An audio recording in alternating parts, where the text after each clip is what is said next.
All the good in the world is spread across everyone that exists. And all the bad in the world is spread across everyone that exists. No group has dominion on what's good. No group has dominion on what's bad. We all share in all of it. And some of us manifest different aspects of different parts of it in different ways or different amounts. But at the end of the day, the totality of what is great in this world is the sum of the best parts of everyone put together. And I think every generation needs to try to look at every other generation and look for what's best and look for what we have to learn.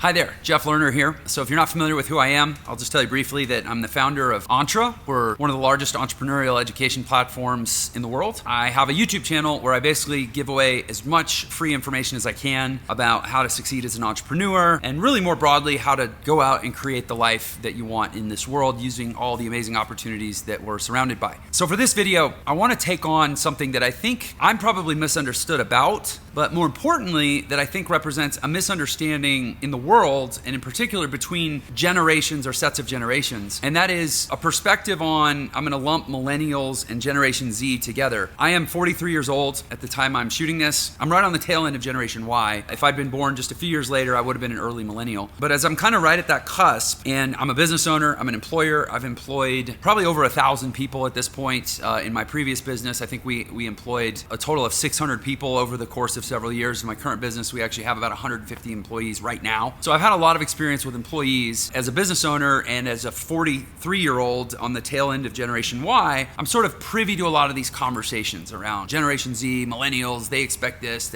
they want this. And obviously I have teenagers too, right? So I have Generation Z living in my home. First of all, to the extent that anybody out there cares what Jeff Lerner thinks, I want to correct what I suspect is, like I said, a misunderstanding. But more importantly, I want to share a perspective that I think can help all of us harmonize and really better understand each other and really better value and appreciate each other. I know from some of the comments that I get on some of my content, in particular, there's sort of a cascade. Like Facebook, I probably get the most agreeable comments because I think more people on Facebook are more of my age. YouTube is a pretty wide span, so I get the full spectrum of comments on YouTube. Instagram, I tend to get mostly supportive comments, but some negative comments. TikTok, I still get a lot of supportive comments, but I get a lot more aggressive or negative comments, and then they tend to be more mean-spirited. And I have noticed, I try not to draw broad conclusions, but I'm seeing enough evidence that supports that there's a tendency from some younger people to get really, really like activated by my content, for better or for worse. I find that the younger the spectrum goes, the more divided the feedback gets,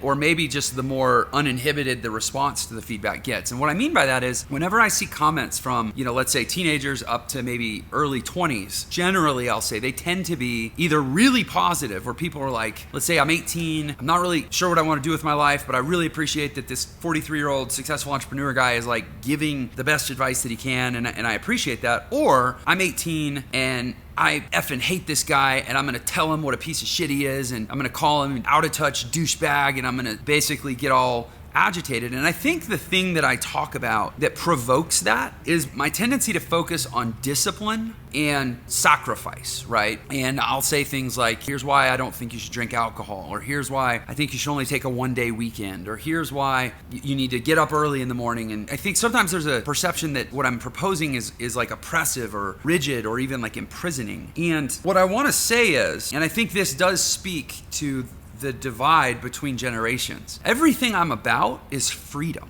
I dropped out of high school because I wanted freedom. I became a jazz musician, not only because I wanted the freedom of being a musician, but because I wanted so much freedom in being a musician that I didn't even want to play classical music, because I wanted to play music where they hadn't already written all the notes for me and I could make them up on my own. That's literally why I became a jazz musician. I am all about freedom, but as I've gotten older, I've realized there is very little freedom in this world without resources. There is no greater prison than lack. Poverty is the most tragic prison of all, but even in the middle class, there's an imprisonment. I mean, most middle class people I know, they're not only imprisoned by the fact that they still don't have as much money as they need, but they're worried about what people think, they're worried about what their neighbors think, they're trying to keep up socially, they're trying to play politicking games at their work or their office. Like, there's so many different forces imprisoning people, and ultimately, there's a reason they call being rich having FU money. Having FU money is the ultimate freedom. And so when I'm talking to kids about, or talking to anybody about, look, the world is a game and it is set up this way, and you can win this game if you play by these rules, and you will find freedom in discipline, and you will find release in hard work,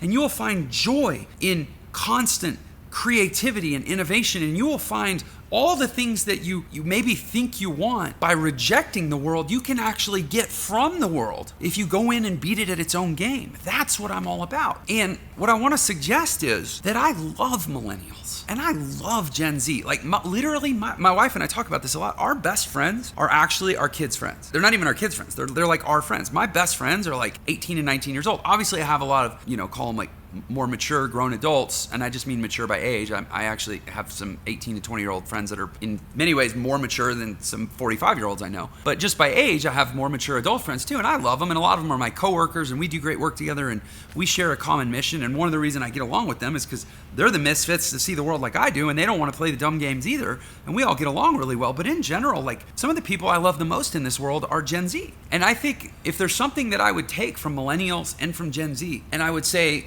to my generation and up, I would say to Gen Y and Gen X and say, look, these guys have figured out some really, really cool stuff. They figured out that you only get one ride around this world. You only get one time on this earth, and that you're not going to give it away. You are not going to let other people hijack it. You are not going to be a slave to other people's agendas. You are going to be expressed. You're going to be free. You're not going to worry about the biases and the prejudices, and you're going to live the life you want to live. That's what I love about Gen Z and to some degree millennials, but especially Gen Z. It's like they are so committed to living the life they want to live. And in the world today, they see that as possible, and they're actually trying to go out and do that. My goodness, I wish more of my generation was like that. Like, guys, we don't need to work in some crap job we hate for 30 or 40 years just because we think it's the only way to do it, or because we're still worried about what our parents thought, even though they freaking died. Like, we're still living under the thumb of ghosts, most people my age. I love that about the younger generations, and I want to take that and bring it into my life. I feel like I have. I live like every second of every day. I basically live exactly how I want. I've created that freedom, and I'm trying to inspire people in my generation and even older so you can have this too. But on the flip side, I really do think that millennials and Gen Z, and this is based off of having employed hundreds of them and knowing hundreds of them, I think there is a distorted sense of some of the values that maybe they could get from the older generations, which are some of the stuff I talk about. Discipline, hard work, waking up early, sacrifice, delayed gratification. There is a big difference between saying you can have any life you want and saying you can have any life you want before you've earned it. Those are two very different things. And again, just like I believe Gen Y and even Gen X should be taking from the millennials and from Gen Z this liberation, this empowerment, this commitment to social change, and this commitment to creating their own life, and this commitment to not over-sacrificing, not being a martyr, not sacrificing it all until you're too old to enjoy any of it, right? I applaud that. But on the flip side, listen, if you're 16 or you're 22 or you're 29 or whatever right now, we have a lot to learn from the generation that grew up storming the beach at Normandy, working us out of the Great Depression, like bleeding and grinding and being gritty in ways that we use this word comfort and like, oh, we want to get uncomfortable. Our discomfort doesn't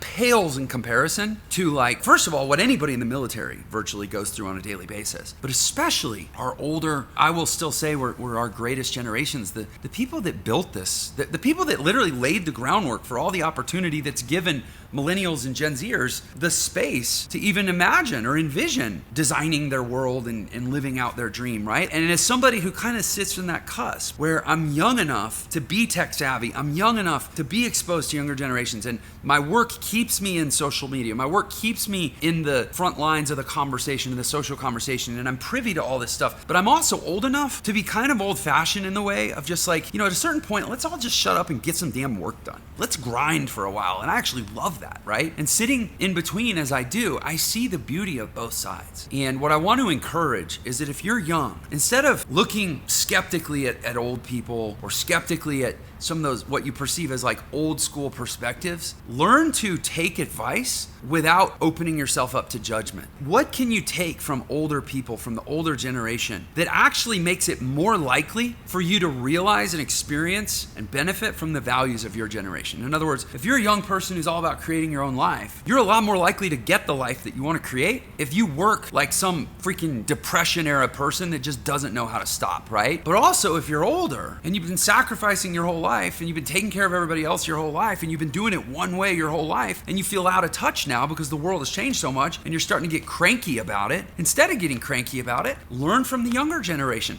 Learn how to adapt. Learn how to reinvent yourself. Learn how to embrace and evolve your language and your conversation and your mindset, right? And I think that we have so much to learn from each other. And look, all the good in the world is spread across everyone that exists. And all the bad in the world is spread across everyone that exists. No group has dominion on what's good. No group has dominion on what's bad. We all share in all of it. And some of us manifest different aspects of different parts of it in different ways or different amounts. But at the end of the day, the totality of what is great in this world is the sum of the best parts of everyone put together. And I think every generation needs to try to look at every other generation and look for what's best and look for what we have to learn. And I'm gonna say, if my content ever gets misunderstood as not doing that, which I think it does, I'm gonna make a very conscientious effort to change that, because at the end of the day, I just want everyone to be happy. I want everybody to be fulfilled. I want everyone to be living lives of meaning and purpose. And that is one thing I'll say. The older generation, they lived for purposes. They lived for values. Stephen Covey writes about this, that up until, kind of the middle of the 20th century, success was based around what he called a character ethic. Deep,